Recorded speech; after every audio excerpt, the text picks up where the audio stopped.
একসঙ্গে শাবনূর সালমানের যে ব্যাপারটা ছিল দুইজনের মধ্যে একটা খুব ভালো রিলেশন, যেটা প্রেম ঘটিত ব্যাপার যেটা বলা হচ্ছে শাবনূর, প্রেম ঘটিত ব্যাপার বলা হচ্ছে শাবনূরের এবং সালমান শাহ। এটা যেমন হাত ধরে বসে থাকলো, হাতের মধ্যে এরকম ঘষাঘষি করলো কিংবা এরকম করলো, কার যারা আছে বেশি বেশি শো আপ করে, তখন কেউ এত শো আপ করতো না, পছন্দ করতো না এইসব।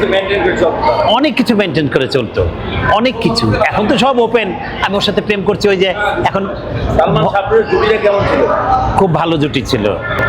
মৌসুমীর সঙ্গে জুটি ভালো ছিল, মৌসুমী সালমান জুটি খুব ভালো জুটি ছিল। ওদের দুইজন একসঙ্গে আরো ভালো ছবি পেত, আমাদের ইন্ডাস্ট্রি, আমাদের দেশ অনেক ভালো ভালো ছবি হতো। সালমান শাহ সঙ্গে শাবনূরের খুব ভালো একটা জুটি ছিল, শাবনাজের সঙ্গে খুব ভালো জুটি ছিল, তার লিমার সঙ্গেও ভালো কাজ করেছে। তারপরে সালমান শাহ শাবনূরের সাথে সম্পর্ক এই বিচার হবে করছেন, তারপর বুকের ভিতরে আগুন করছেন, ওইসব শুটিং করে কি শাবনূরের সাথে সম্পর্কে গুঞ্জন শুনেছিলেন কিনা সালমান শাহ? এমন কোনো কিছু কোনো সময় চোখে পড়ছে শাবনূরের সঙ্গে না, গুঞ্জন গুঞ্জন যেটা গুঞ্জনই ছিল, কিন্তু ওরা যখন মানে ক্যামেরার বাইরে, আমরা যখন থাকতাম ক্যামেরার বাইরে, হয় না নায়ক এক জায়গায় বসে, নায়িকা এক জায়গায় বসে, একটু মানে কথাবার্তা বলে খুনসুটি হয়, এমন দেখি নাই, এমন কখনো ছিল না। সালমান তো বসতোই না, দেখা গেলো এখানে কথা বলছেন নায়িকা, কথা বলছে নায়িকা হয়তো প্রডিউসারের সঙ্গে কিংবা ডিরেক্টরের সঙ্গে কিংবা ডান্স ডিরেক্টরের সঙ্গে কথা বলছে, কিন্তু ও চলে গেছে আরেক জায়গায় উঠে, ও এক জায়গায় স্থির ছিল না। ও দেখা গেছে ওখানে ফাইটারদের সাথে কথা বলছে, কিংবা নেক্সট কোনো ছবির প্রডিউসার দাঁড়িয়ে আছে, ডিরেক্টর দাঁড়িয়ে আছে, তাদের সঙ্গে কথা হতো। আর কাজ করতে গেলে তো একজনের সঙ্গে একজনের ভালো একটা ইন্টিমেসি, একটা ভালো সম্পর্ক হয়, সেটা সুসম্পর্ক হয়। এখন প্রেমের ব্যাপার যেটা, সেটা তো আমাদের মানে বলে সবাই, এটা তো একটা মুখরোচক গল্প হিসেবে যেটা চলে আসে। আমরা যখন এখন কারোর সাথে কারো প্রেম থাকলে মানে জানাজানি হয়ে যায়, বন্ধু বান্ধবের মধ্যে আলোচনা হয়, বন্ধু বান্ধবের মধ্যে আলাপ হয় যে না এই এর সাথে প্রেম করছে, এমন প্রেম করতেছে, এমন কোনো সময় শুনছি না, এমন গুঞ্জন কখনো হয় নাই, শুটিংও হয় নাই, শুটিং ছাড়া এমনি কোথাও না, সব সময় এটা এই কি বলে যে যেইভাবেই নেক না কেন। হ্যাঁ, তো আপনি বলে এখন চিরকুমারী সালমান শাহ তারপরে ব্যাপারটা হচ্ছে কি, একসঙ্গে শাবনূর সালমানের যে ব্যাপারটা ছিল দুইজনের মধ্যে একটা খুব ভালো রিলেশন, দুইজনের সঙ্গে একটা আমার নাম যেটা আমি করতে দিছো যে অনেক ভালো, এটা বলে দিলাম আমি। ও থ্যাংক ইউ, নরম মনের, থ্যাংক ইউ, ভালো, তবে খুব জ্ঞানী মানুষ এবং ট্যালেন্ট। এই আমার তো ইচ্ছে কেন আমি দুষ্টামি করতেছি, দেখছো? Thank you. যাই হোক আমি বলি, এটা যেটা প্রেম ঘটিত ব্যাপার যেটা বলা হচ্ছে শাবনূর, প্রেম ঘটিত ব্যাপার বলা হচ্ছে শাবনূরের এবং সালমান শাহ। এটা আমরা সবসময় প্রেম দেখি তো চোখের সামনে, ক্যামেরার সামনে প্রেম দেখি, সারাক্ষণই প্রেম দেখি, তো এটা আমাদের চোখে কিছু মনে হয় না। এখন বাইরের লোক যদি কেউ দেখে থাকে কিংবা কেউ শুনে থাকে, এখন তো ওর আশেপাশে যারা ছিল ওরা বলতে পারবে ভালো, জানুন, যেমন পার্সোনাল অ্যাসিস্ট্যান্ট যারা ছিল তারা বলতে পারবে, কিছু ডিরেক্টর প্রডিউসারের সঙ্গে খুব ক্লোজ রিলেশন তারা বলতে পারবে, এরকম আর কি।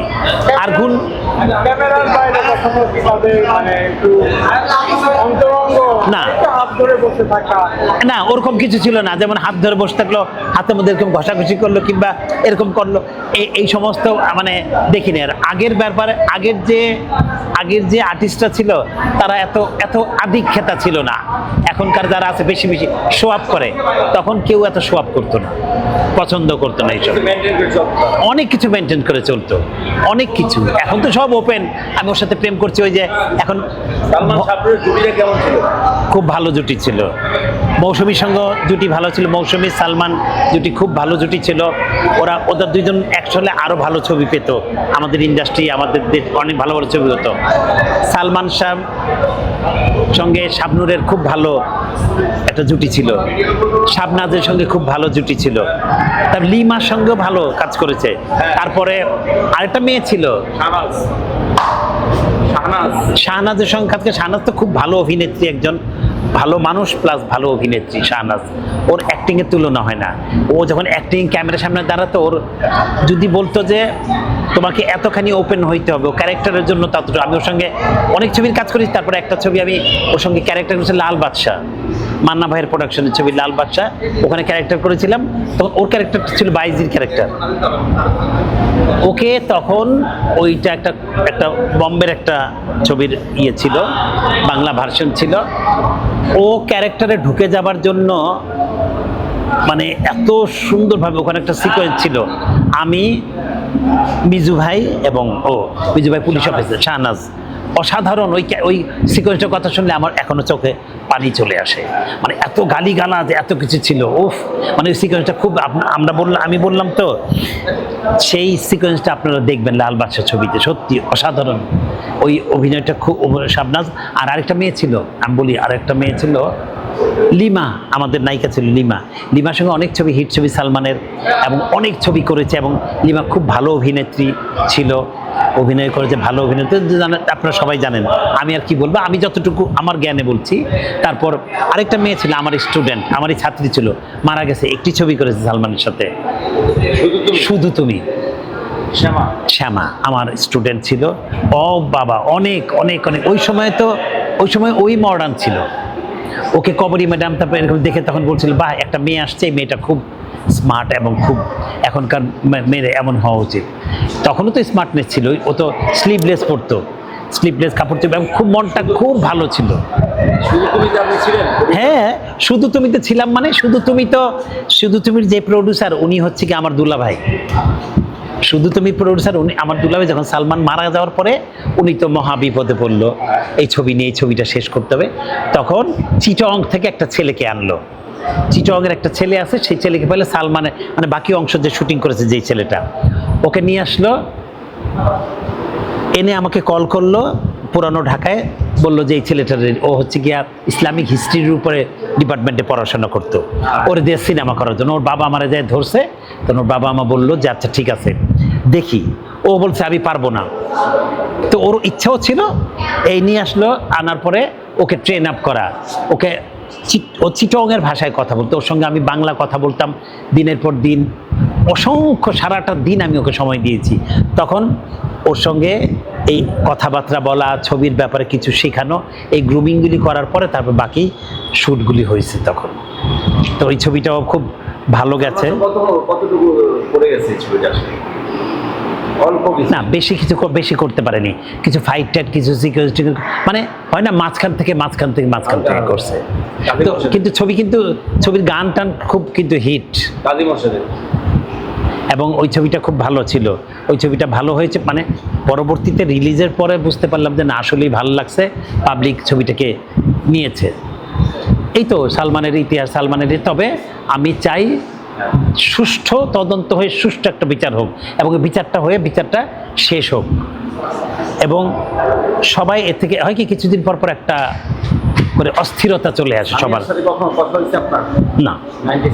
না, এরপরে আর কখনো ওই যে সালমান মরার আগে না আমার ওই যে বিচার না, শুটিং, ওই যে শুটিং স্পটেই বিচার হবে, এছাড়া আর কথা হতো না। Thank you.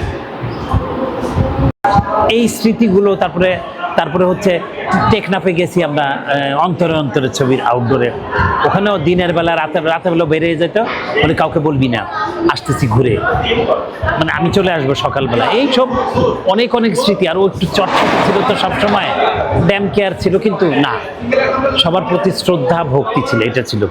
প্রডিউসার, ডিরেক্টর, সহকর্মী, কো আর্টিস্ট যারা কাজ করে সবসময়, টেকনিশিয়ান, সবার সঙ্গে খুব ভালো রিলেশন ছিল, খুব ভালো একটা মনের মানুষ ছিল, যেটা নাকি আগেও বলেছি, এখনো বলি। ওর মৃত্যুটা আমরা মেনে নিতে পারি না, এবং আল্লাহ যেন ওকে বেহেশত নসিব।